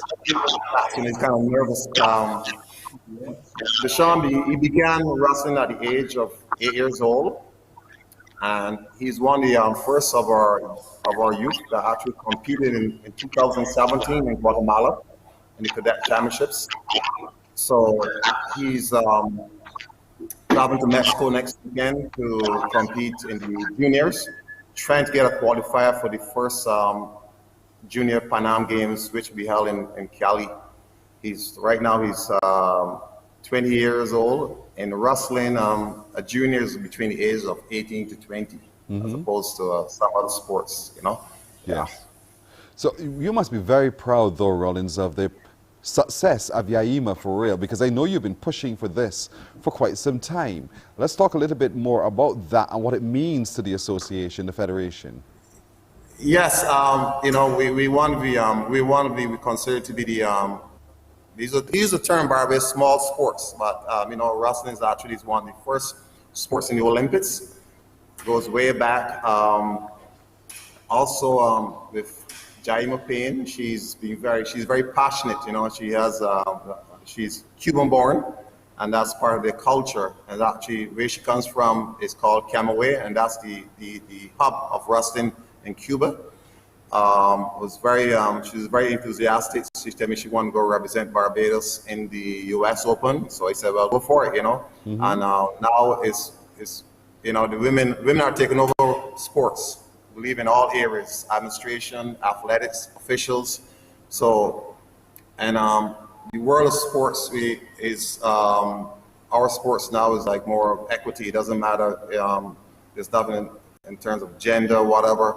We all support that, right? So, and she did very well, and hopefully she wants to go to the French Open, which is in July, in the south of France. So hopefully we can get the, you know, find some finances. And also we would like to say a very special thank you to the Barbados Olympic Association. They have been working very hard, supporting us. A big shout out to the Vice President, Mr. Cammy Burke, and Ryan Braffett and Mr. Clark. They've been behind us. And also, we the Barbados Wrestling, because of our beach wrestling component of sports tourism, we've been working very hard in the department, and there was a young man, Dr. Anthony Yard, who was actually helped to give us that push in the beach culture while being at the BTMI, and they are actually one of our supporters of the beach wrestling.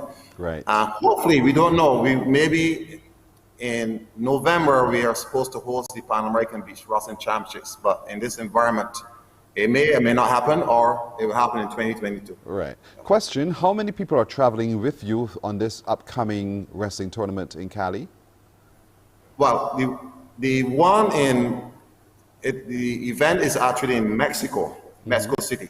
There are actually 5 athletes, 2 coaches, and one parent. So if the juniors qualify, they will get an opportunity to go to Cali. Oh. So we're hoping that we can get in there.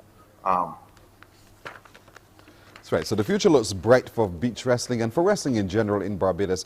Back to you, Yaima, for just a moment. Yaima, you're looking to an upcoming tournament in July. How are you preparing for that? That we go through right now, the pandemic, but I am preparing myself, going to the beach, doing fitness workout, doing shadows, because don't really can work with partners, cannot have a partner to work out, but I most of the time do shadow myself, fitness workout, and try to be mentally prepared as well.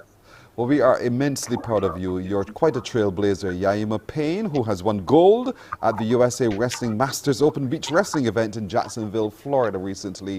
And so we want to join with you and Rollins and the team in congratulating you on your achievement thus far, and much success for the future to the Barbados Wrestling Federation as well. So thank you guys for joining with us this morning. We got to leave it there because we're out of time.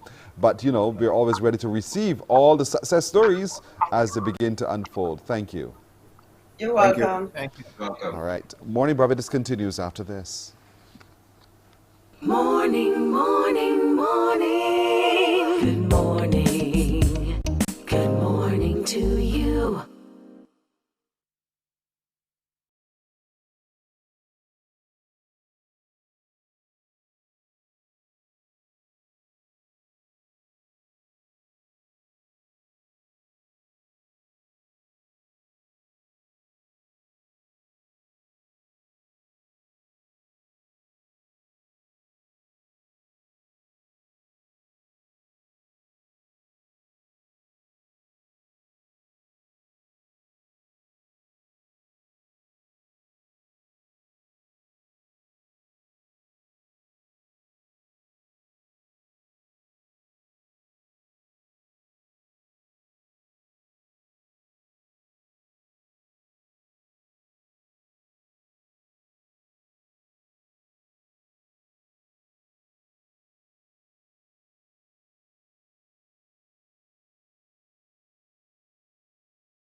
Morning, morning, morning. Good morning. Good morning to you. We're now into the third iteration of Bige Fit. Roberta Dowell is the Marketing and Communications Officer with the National Sports Council. She joins us now to share with us a little bit more about that. Roberta, good morning to you. Good morning, Pearson. How are you? I'm doing well. How do you do? I am great this Friday morning. Excited about Bige Fit's launch on Monday. So let's talk a little bit about that. So Bige Fit, I think most people know this now. It's a community-based initiative. And what else can you tell us about that? So Bige Fit, let me just give you a brief history. Bige Fit was born out of the need to get people moving after last year's lockdown. We would have started in June last year and went right down to November. We had 2 different segments, but we made sure that we went to all the venues, many venues, in all the parishes in Barbados. So we had participants from as young as 2 years old to a lady who was 81. Wow. And she came with her daughter. Yep, she came with her daughter. And she kept fit and got moving. And she even made an appearance and participated in the finale at the gymnasium last year. So for this year, we decided to restart it in conjunction with the Youth Development Program. And we've collaborated to come up with this exciting 8-week program yet again. It is free, Pearson. Yes. There are 31 venues that you can choose from. There are people I know that go to different venues every day so that they can work, they work out every single day, so they don't just stick to their parish. The sessions are from 5 p.m. to 7 p.m. Right. And they are led by the experienced and qualified coaches of the National Sports Council, who I might add, we have cricket coaches, netball coaches, badminton coaches. We have all types of coaches, and they have risen to the occasion and carry out some really exciting, safe fitness sessions for all. Let's talk about the why behind all of this, though. Why do you think it's so important for all of us to join in this whole nationwide effort at these 31 venues that you mentioned for Bige Fit? So I'm not going to quote statistics because we've heard them over and over again on NCDs affecting all of us in Barbados. I'm not going to go over the statistics as it relates to, you know, the 1 in 3 little children that are obese. Yes. It's imperative that we get moving, Pearson. It's easy to go to work, go to school. You know, we're in front of tablets and computers all day. We lead very sedentary lifestyles, many of us, and it's key that we get moving. Even if it's for 30 minutes and you're somebody with a low fitness level, you can come and for half an hour just get moving, an hour get moving, and then by the 8th week, you're able to have the stamina to keep moving for the full 2 hours. But we need to get moving as a country, and this program aids in the healthy lifestyle that we're all trying every day to lead. Let's talk logistics here now, because what you said to me and what I'm hearing is that it's every day there's something going on somewhere. So how is this going to be played out across our 11 parishes? So Monday, Tuesday, Wednesdays, and Fridays, every day except Thursday, every weekday, I beg your pardon, except Thursday, we will have coaches and youth commissioners who will take part in the registration process. They will ensure that you're following all COVID-19 protocols, and these are carried out at all 31 locations. I don't know, Pearson, if I have time to read the locations by parish. Yeah, you may. Okay, so we'll start from the north of the island. In St. Lucie, we have Checker Hall and Crab Hill, St. Peter, Worley, and Boscobel, St. Andrew Isolation Cricket Club, St. Joseph, St. Elizabeth and Lamming, St. James, Desmond Haynes, Cyan Hill, Orange Hill, St. Thomas Content, St. George, Ellerton, The Glebe, Salisbury, Greens, Dash Valley, and Bideman. In St. John, we have Gall Hill, St. Philip, Rices, Brayton, King George IV, Memorial Park, and Chapel. In Christchurch, we have Parish Land and Briar Hall. And in St. Michael, we have Blenheim, Eden Lodge, Passage Road, the National Stadium, Parkinson, and the Warren's Office Complex. I know most of us know it as the Barat Building, but we're going to be there by the... That's what Barbadians know it as, you know? Just try to make it easy for people to identify which building. We're going to be in the car park where the road tennis courts are, and each session starts at 5 p.m. So if you find a session near to your workplace, change into your work clothes, to your Keep Fit clothes, and come on, join the session. They're going to be fun and interactive, and most importantly, safe. And you're quite right. But what I want people to do is don't go there trying to spectate, as we say.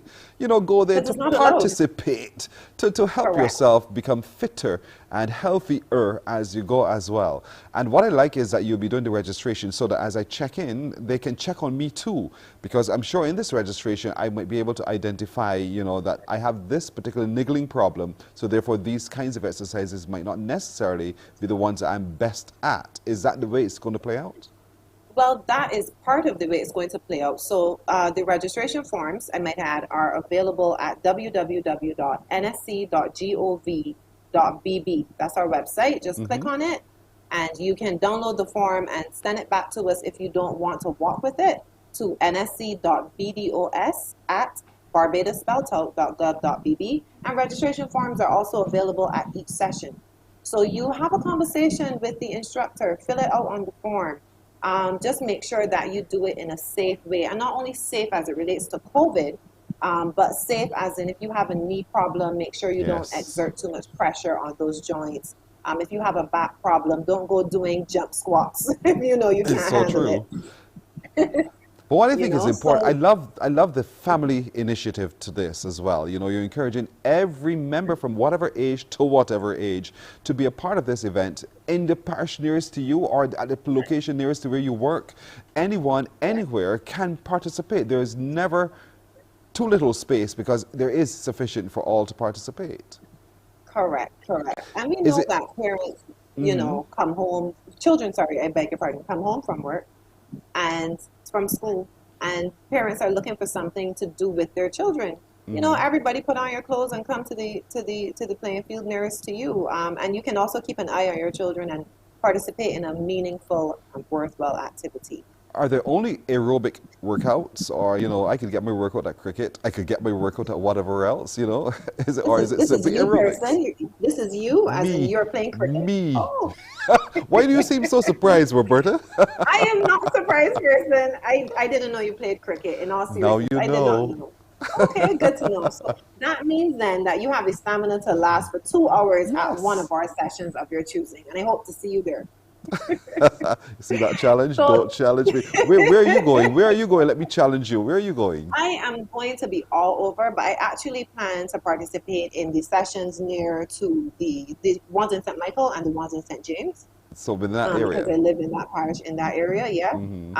And the sessions are so exciting. People have built this camaraderie, Pearson, from last year that I don't know if you were aware, but the Passage Road crew, the Lamis crew, there were those two major crews that stood out. They had a picnic after. Nice. They developed friendships, correct, and it just, you know, had a whole level of friendship that I love to see coming out of it. But you did ask about the type of sessions. I can't say because we can't tell you everything today. But our coaches have a program planned and lined up, and most importantly, safe for all types of people at various levels of fitness. And I want to add that if you are not sure if you want to participate, I'm encouraging everyone to come to the launch at Ellerton Playing Field on Monday, June 7th at 5 p.m. DJ Ras, CBC's own, this Monday.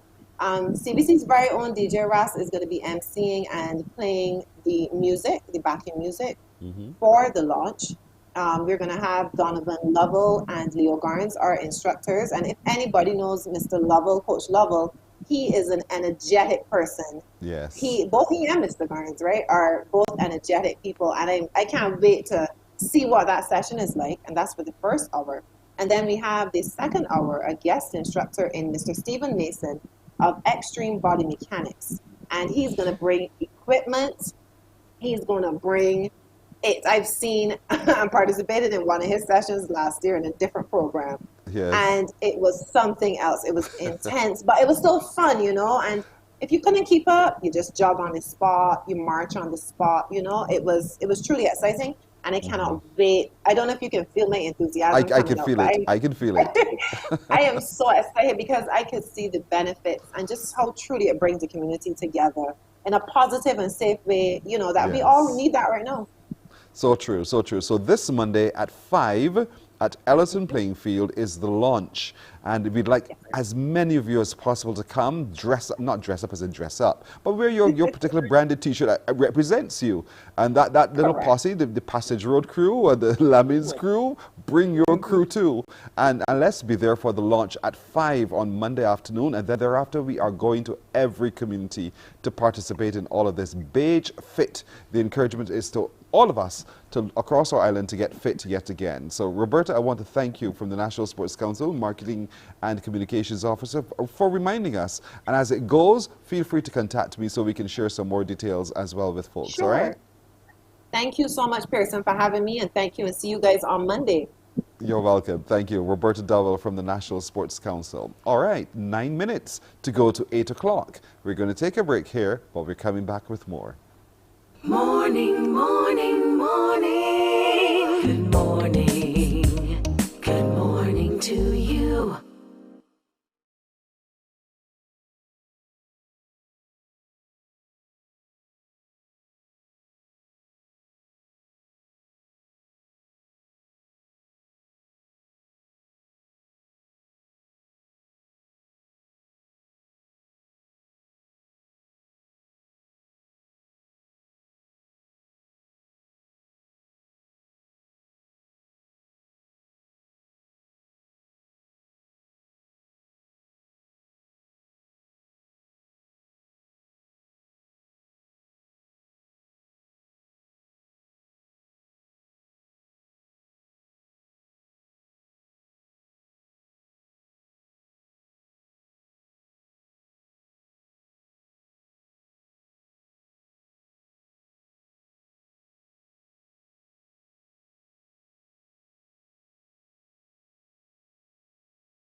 Morning, morning, morning. Good morning.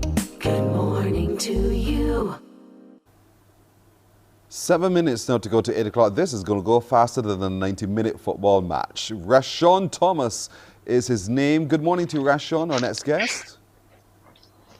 Good morning, Pearson. Good morning, Barbados. How are you doing, Rashawn, today? I'm good. How about you? I'm well, thanks. Are you in Barbados? Yes, I'm currently in Barbados right now. What football team do you play with?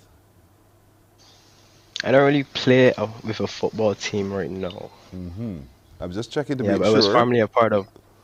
Yeah, I was formerly a part of BSA, and yeah, I had a lot of great times there. You know, we were going to say that you were part of Real Madrid. I wish, honestly. I honestly wish. So let's talk a little bit about Rashawn, you coming through the Barbados Soccer Academy and so forth. So how was that for you? It was honestly a great experience. I believe Jack is the best person to go to in terms of student athletes gaining scholarships and whatnot. So as a young lad, I decided to take my talents to BSA, and yeah, in 2014 or so, I got to travel to Florida and get to experience overseas and to really see what football is like overseas. And then when you came back with that experience, you would understand that you definitely have to take a game to the next level. So with BSA, it was definitely a good experience. So you've come back with having that opportunity in Florida. You went off to study as well, and you've come back with a BSc in electrical engineering, is it? Well, I'm still currently studying.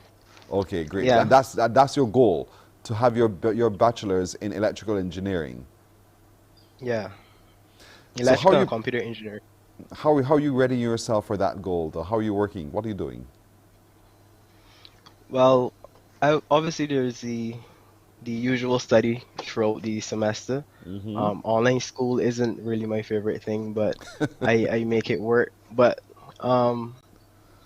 during the summer, I would probably put in some work. I've been trying to reach out to get some internships and what's not in that field. I mean, electrical and computer engineering is a very broad field. There's a lot of different things you can get into, but my focus would be communication systems and telecommunications. It's kind of what you do at CBC, working on the back end as an engineer and, helping maintaining communication systems, supporting communication systems. That's fantastic. All right. But apart from football, there's so much more to you that you already do. Yeah. And I know one of it is you have your own clothing line and clothing design line, and you're also into digital marketing. So what else is Rashawn doing?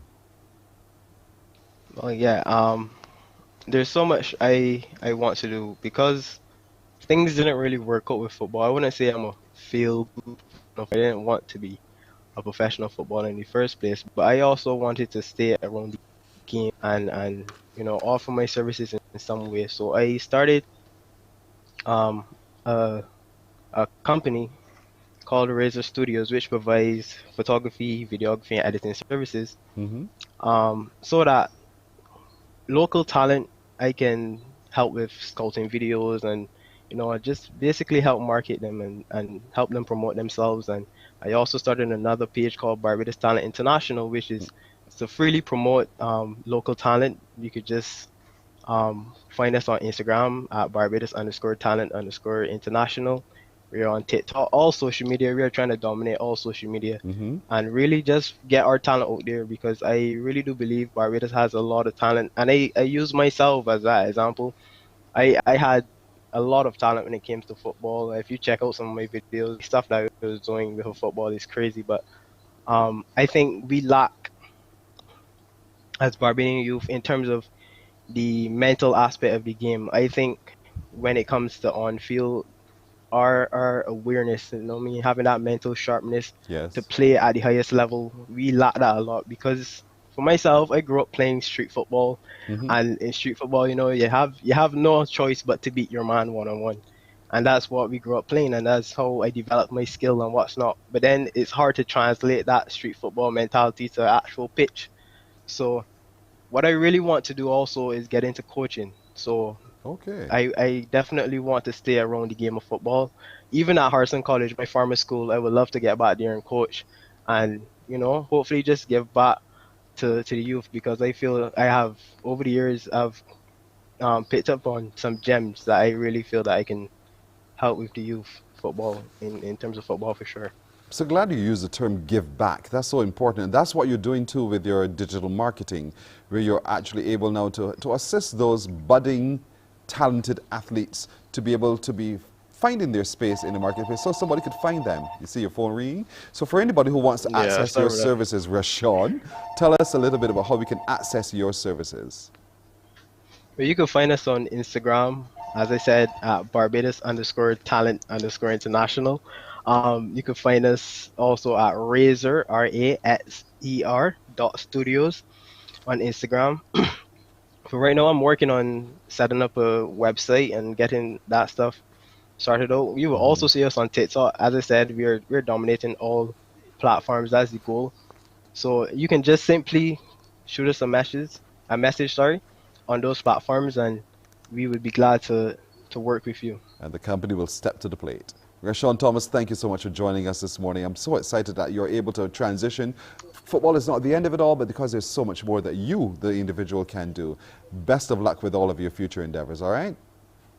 Yeah, thanks a lot. You're very welcome. Rashawn Thomas, look out for him and his business and support our young people of Barbados.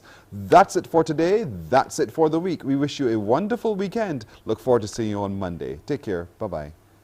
Wake up, wake up, wake up, wake up. Barbados, get up. Good morning.